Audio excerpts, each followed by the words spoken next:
ابراهيم دياباتيه.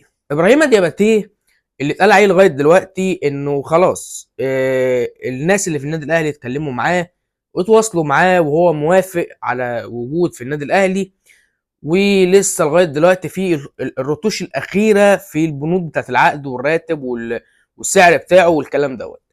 ابراهيم دياباتيه لاعب 26 سنه، لاعب لسه صغير، لاعب يقدر يديك بالميت 4 سنين قدام، يعني لاعب جامد، لاعب ماكينه اهداف في الدوري اللي هو فيه، الدوري السعودي تقريبا، فلاعب بمواصفات عاليه جدا، لاعب بيقدر يعوضك باذن الله، يعني يعوضك عن وسام ابو علي.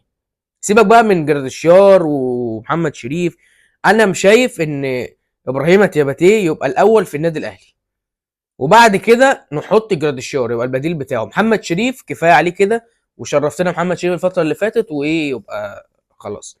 فانا شايف ابراهيم تياباتيه مهاجم جامد قوي، وهيفيد النادي الاهلي وهينقل هجوم النادي الاهلي في حته تاسعه.